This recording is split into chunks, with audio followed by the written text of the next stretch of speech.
We're streaming live on Facebook, LinkedIn, uh, and YouTube. A little bit of just quick housekeeping because I do see some new people on here. All of these recordings are housed at the Big Joel Show on my YouTube channel. You could probably also find them on Facebook as well.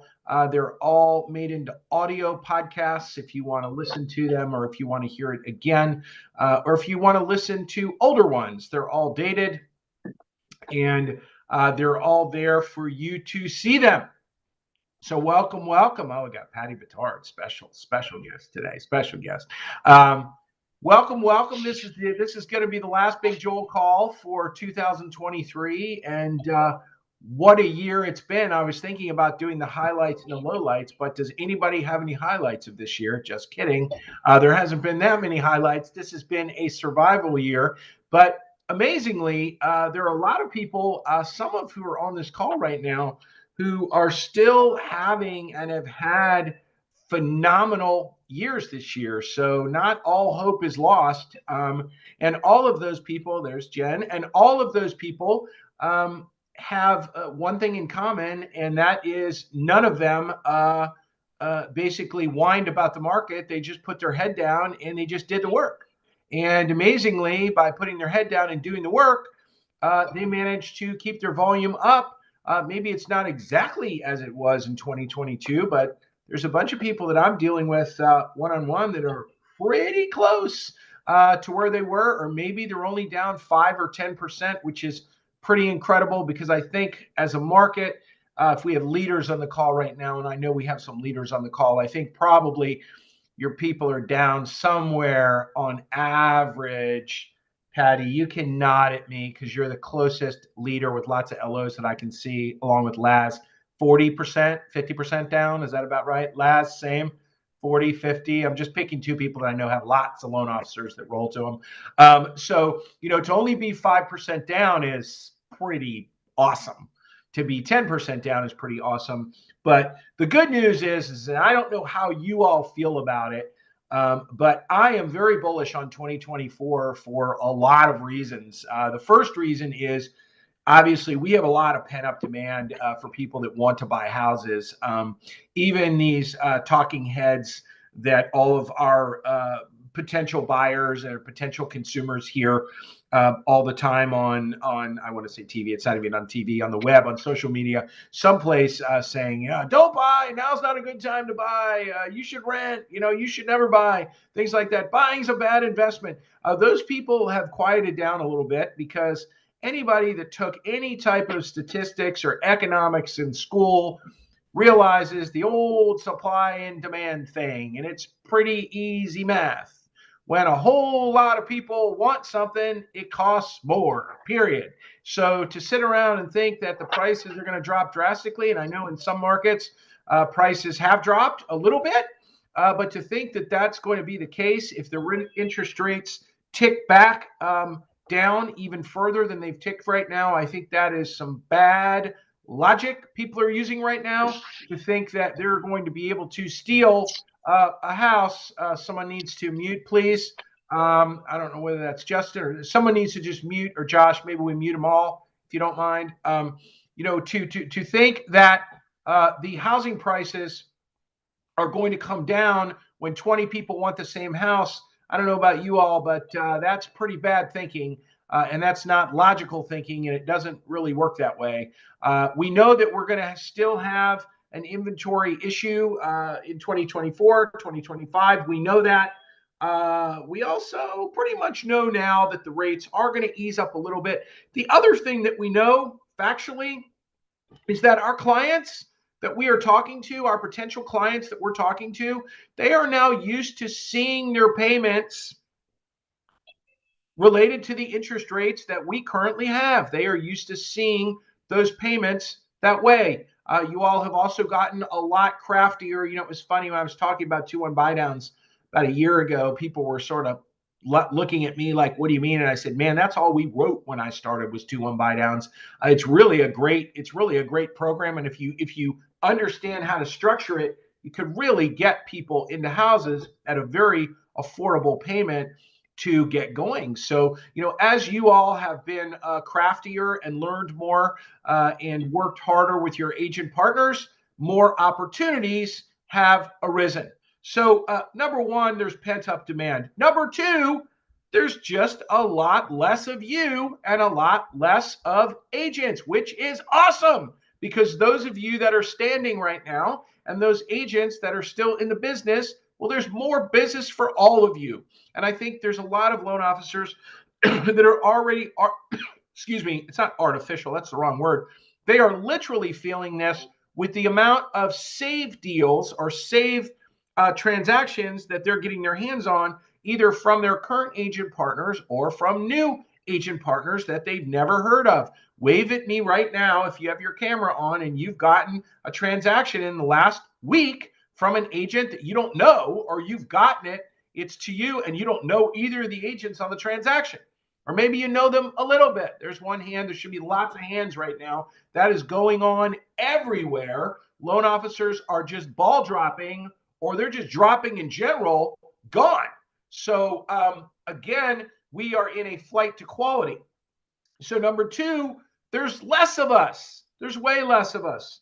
Number three, we are in a massive, massive flight to quality right now. I am with agents every week, and what they are telling me, more so than I have ever heard before in my career, and I've been around just for a little bit, and I've been involved in lots of loans, is I don't care if my loan officer goes to the same country club as me, if our kids go to the same school, if we go to the same house of worship. Don't care. I'm done with that. I'm only working with loan officers that know what they're doing. Same goes for agents. No more my nephew is an agent, so I'm just going to let him or her list my property. That is over as well. Okay, that is definitely over, which means if you are operating professionally and you know what you're doing, you are automatically going to be busier and getting more and more opportunities to meet new people. And the question is, what are you going to do about it when you get that opportunity? And I can tell you that the best loan officers in the country, when they have that opportunity, they are seizing on it. They are physically with your partners immediately, and it is game, set, match, especially if they have the loan and they are saving these loans. And I will tell you, a lot of loan officers are telling me that, when they get these loans, they're talking to their agent partners and they're going, wow, this isn't even hard. I don't even know what happened.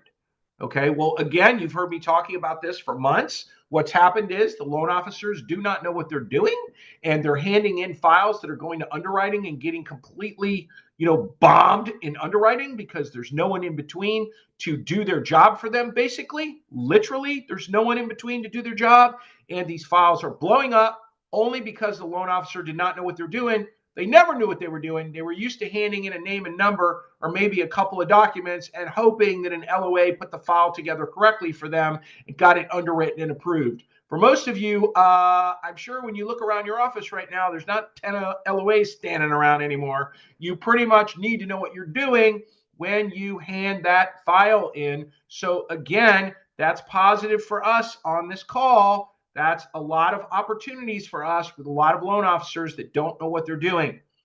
2024, you literally have to know your craft. I've been talking to a lot of executives at big mortgage companies right now about the reckoning that is coming right now, that as companies have to deal with much smaller margins, compensation issues, loan officers that don't know how to price loans, okay, things like this. As there's more and more pressure, what's becoming very evident is we have a lot of loan officers that don't really know what their job is supposed to be and need to dig back in and really do their job, which means you actually have to look at the docs. You actually have to structure the file. You actually have to know what you're doing to be able to provide that kind of service to your agent partners, who, by the way, are not going to put up with any type of mediocrity anymore just because they like you. That's over. They're telling me this every single week. That is literally over. They only want to deal with professionals. So how well do you know your craft? This doesn't mean you're sitting looking at all regs for 4 hours trying to figure something out. Literally, how well do you know what you're doing? Very, very important going into 2024. Super important. Because I will tell you, and I don't know those of you leaders and managers looking at me right now, whether you even want to nod when I say this, but I'm going to tell everyone on this call right now, do not expect your company, just because the rates come down 1% or something, and now it's 5 7/8 or 6%. Do not expect your company to run out and hire 72 LOAs for you so you can go back to doing what you were doing before. That is most probably not going to happen. You are going to have to know how to operate doing your job correctly with the staff you currently have with a little more volume. I seriously doubt these big companies that have had to go through painstaking reduction in force, which, by the way, everybody hates. Nobody likes laying people off. It's horrible. Okay. These companies that have had to go through that are not going to rush back out and hire 27 people just because your volume went from 4 loans a month to 8 loans a month. Okay. Will they staff correctly as you get busy consistently? Of course. But I think we are going to have a period of time where that's not going to happen. And I can already imagine the phone calls I'm going to get from loan officers where literally I'm going to need to call them a wambulance, wah, because they're just crying into the phone. My loans aren't getting done. I can't believe what's happening. This is unbelievable. And then I'm going to look into it and realize they barely even docked the file. And they're just complaining because their income got changed by an underwriter and they're mad about it. Okay, where they did the income wrong from the beginning. So it doesn't really even matter. So you need to know how to get loans through efficiently, professionally, quickly, the right way with the least amount of conditions. The last thing you're going to want to be doing when volume doubles, and it's probably going to do that in the first half of next year, you will not be staffed for that doubling. You better be ready with your files to be acting and reacting correctly. You do not want 72 conditions on your file where an underwriter has to pick that thing up 42 times to get that thing closed. Okay, so it's very, very important. The other thing, the big difference this year is just the flat out grind. Are you working as hard as you should be working? Again, I say this to agents all the time, and I know there are agents on here right now, loan officers. If you don't need a hot cup of water or tea or coffee or whatever and some lemon at the end of the day, you are doing something very, very wrong. Your voice should be scratchy by the end of the day. You should be on the phone all day, whether you're talking to your agent partners or you're talking to borrowers. Okay. Pull through is way lower than it's been in a long time. That's mainly because of inventory. Yes, it's because of interest rates a little bit, but it's mainly because of inventory.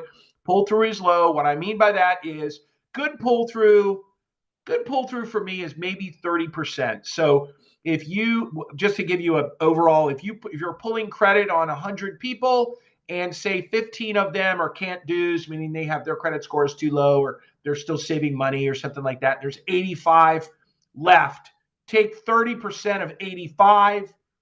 If you're closing that number, okay, that is a great pull-through number. Most pull-through numbers are less than that right now, not because you all aren't doing a great job, simply because either they can't find something, they get scared off by things. It's just a little harder to get them into something.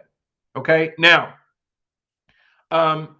pull-through is going to get a lot better as people start putting their houses on the market when they realize that if they sell their house, they can move somewhere. Okay. Again, you all have heard me talking about this for months and months and months.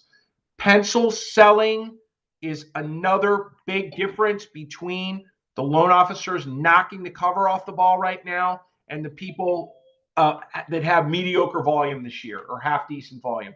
Pencil selling means the ability to run numbers with a pen and a calculator, not needing your laptop at all, whether you're with your agent partners or whether you are sitting with a potential home buyer. The ability to actually explain to them what's going on and help them overcome any objections that they have. You all have heard me talking about this. I want to say it one more time.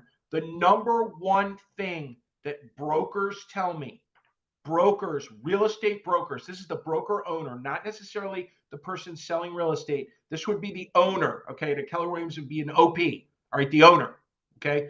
Tells me their number one objection, the number one thing they're trying to overcome is they don't think their agents are good enough and prepared enough on the phone up front to overcome the potential buyer or seller's objections, and they're losing deals because of that.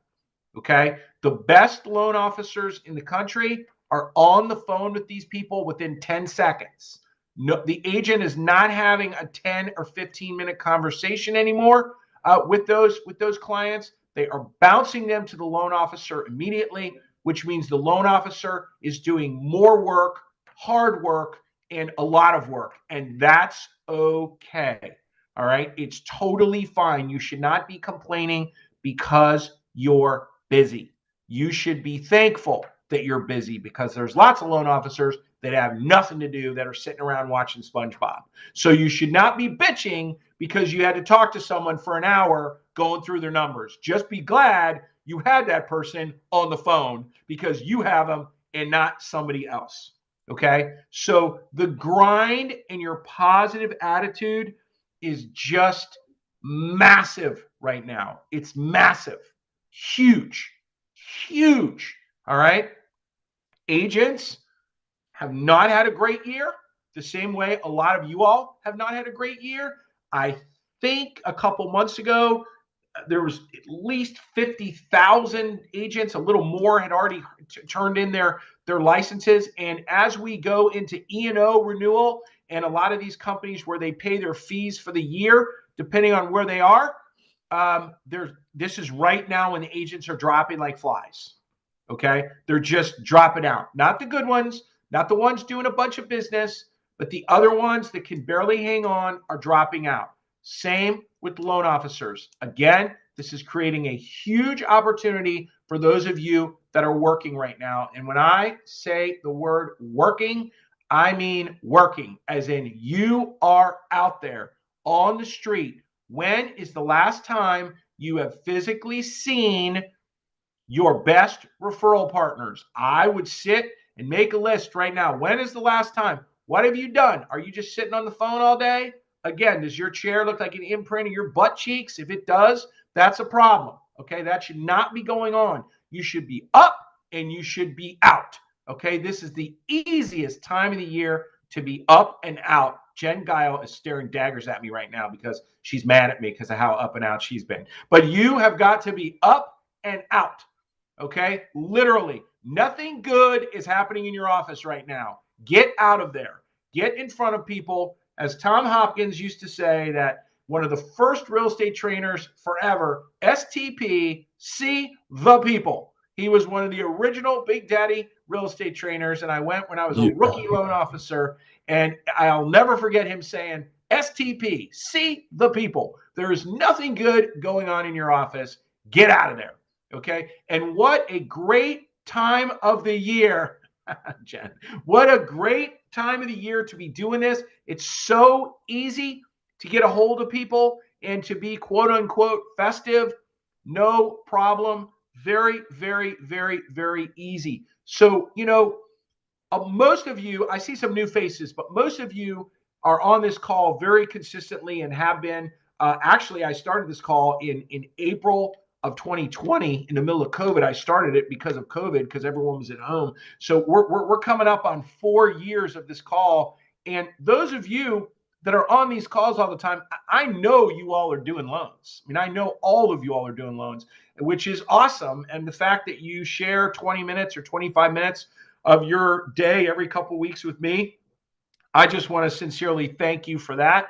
I feel blessed to know. I know a bunch of you. I see a bunch of you on here that I actually know, and a bunch of you I don't know. And I look forward to meeting you. But I feel blessed to get to spend some time with you, and the fact that you all would take some time out of your day to listen to me, the loud guy, every couple weeks.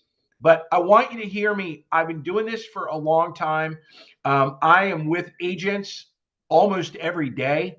I'm with loan officers, every day. I'm with some of the best loan officers in the country. I'm with some of the best agents in the country. Everyone is saying the same thing. Put your head down, kick ass, grind. You will win. A lot of you I'm seeing right now are already winning. You're already winning. Okay. When I'm just looking at, how many units I know you either closed last month or you're closing this month. I know you're winning. Do not stop and tap out now. Do not slow down now. Now is the time to literally go even harder, even harder. Get up earlier, work out in the morning so you have plenty of time to get stuff done. Make sure you are in front of your people. Have an incredibly positive attitude about everything.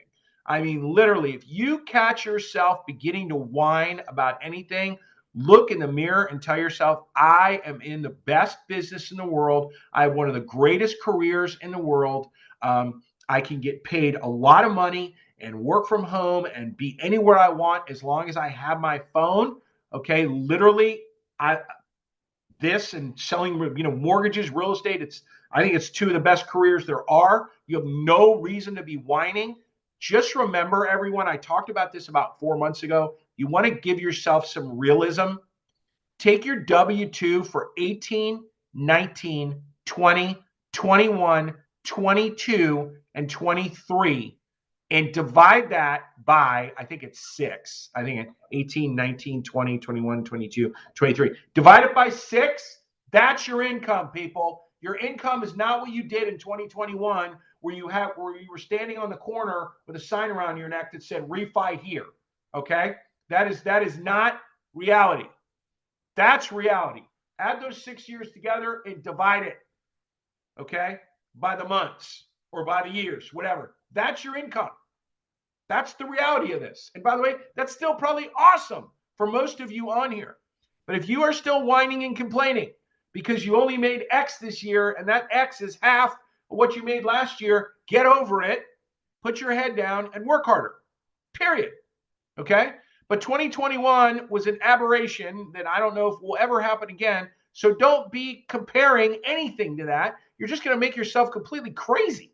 There's no reason to do that. It's not real at all. Okay? At all. So with that said, I want to wish everybody a very happy holiday season. I want to tell everyone to be extremely safe. This will be our last call before the new year. And I think I'm going to have a special guest on the first call in 2024, which will be a great guest. And again, love spending all this time with you all for this whole year. And I appreciate your time. And I thank you for your time. And I love learning from everyone.